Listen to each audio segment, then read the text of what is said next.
Ever since Disney acquired Star Wars, it's fair to say that most of its content has been pretty divisive. The sequel trilogy split the fanbase, and some of the Disney Plus content really hasn't lived up to expectations. The Mandalorian was revolutionary, but Season 3 had the feel of a giant side quest. Obi-Wan Kenobi didn't fulfill its massive expectations, and the Book of Boba Fett was totally different than fans expected. However, it looks like Star Wars has finally gotten things right with Dave Filoni's Ahsoka series.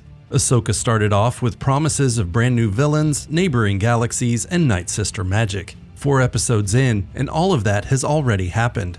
Episode 4 was especially successful, with some fans giving it a perfect 10 out of 10. The thing is, the episode left fans with a lot of unanswered questions. Who exactly is Baylon Skoll? How did Ahsoka get into the world between worlds? And why was a young Anakin Skywalker in there? Fans want answers, and Episode 5 is set to deliver, and that episode is going to break the internet. Episode 3 focused on Ahsoka and Sabine's master and apprentice relationship, and their conversations about the Force were great. However, it didn't really push the overarching story forward. That changed in Episode 4. It was titled Fallen Jedi, and a lot of things happened. Ahsoka and Sabine confronted Baylon, Shin, and Marok on Cetos. There was a dramatic death, amazing lightsaber fights, and even a surprising betrayal. Overall, the episode really felt like Star Wars. For the first time since Season 7 of the Clone Wars and parts of Star Wars Rebels, everything just worked. The story was focused, the action was engaging, and the camera work was on point. It felt more like a George Lucas-inspired episode than a Disney-style episode, and the biggest reason for that was Dave Filoni. He was Lucas's protege, and his control over Ahsoka is very apparent. Some fans are hailing him as Star Wars' savior and want him to be in charge of more and more aspects of the franchise. One of the biggest talking points in Fallen Jedi was Baylon Skoll. He debuted in Ahsoka's opening episode and helped Shin break Morgan Elsbeth out of the New Republic's detention ship. Since then, he's taken a back seat and let his apprentice handle the dirty work, yet he didn't hesitate to jump into action when Ahsoka Tano threatened to ruin the grand plan to find Thrawn and set him up as the heir to the Empire. Baylon's task was simple. He had to protect the Nightsister map long enough for hyperspace coordinates to be loaded into the Eye of Sion. So when Ahsoka tried to stop that, they both drew their lightsabers and went to battle. Things started slowly in a way that recalled Obi-Wan and Vader's duel in A New Hope. They could feel each other's strength in the Force, and neither wanted to make an ill-advised first attack. But when things got going, it turned into one of the best lightsaber duels in the Disney era. Like usual, Ahsoka used the Form 5 variant of Xi'an, though she didn't use her standard reverse grip against Baylon. Meanwhile, Baylon used hints of Form 4 Ataru while majoring in the style that made Anakin famous, Form 5 Jim-So.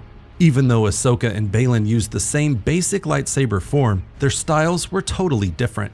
Ahsoka emphasized mobility, deflecting blows, and quick strikes, while Baylon's physical size and strength allowed him to do the exact opposite. He controlled the fight's pace, and everything he did was heavy-handed, like a medieval knight wielding a claymore. They were evenly matched, with Baylon prevailing only because Ahsoka got distracted when Shin and Sabine showed up. However, Ahsoka and Baylon's duel had a lot more implications than just their fighting styles. Before they even drew their lightsabers, the preamble was filled with some hints about Baylon's identity.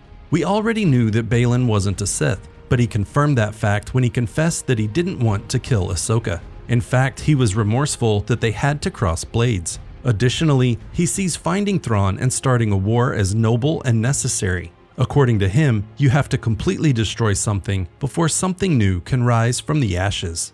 But what's Baylon's end goal? Does he want power, or could it be deeper than that? Some fans have suggested that he wants to access the world between worlds, and the only way he knew to enter that realm was through the Jedi Temple on Lothal. Except Thrawn used the remnants of that temple to set up a portal for Ezra Bridger on his Star Destroyer. So maybe Baylon doesn't want to find Thrawn. Maybe he simply needs to find the Chimera, Thrawn's ship. If that's the case, maybe Baylon wants to go back in time and prevent the Jedi from falling in the first place, and that would actually be a noble cause. The other thing that fans want to know about Baylon is his past. He told Ahsoka that he knew Anakin Skywalker, but Ahsoka clearly didn't know who he was. That seems to shoot down the possibility that Baylon was Plo Koon's former apprentice. If that were the case, Ahsoka surely would have known about him. So who is Baylon? Who was his master, and how did he manage to survive Order 66? Not to mention, why does he think that Thrawn's war will help his prospects in the galaxy? Episode 5 should give some clarity, and we can't wait to get some answers. Baylon's unique views and brute force strength make him one of the best villains since Darth Vader's iconic debut in A New Hope. But Anakin's appearance in the World Between Worlds might be an even bigger talking point. It wasn't clear what happened to Ahsoka when Baylon knocked her off the cliff. All we currently know is that she woke up in the World Between Worlds. Maybe she died, entered the realm, and will rise again, similar to Gandalf in The Lord of the Rings. After all, Dave Filoni has compared the characters before.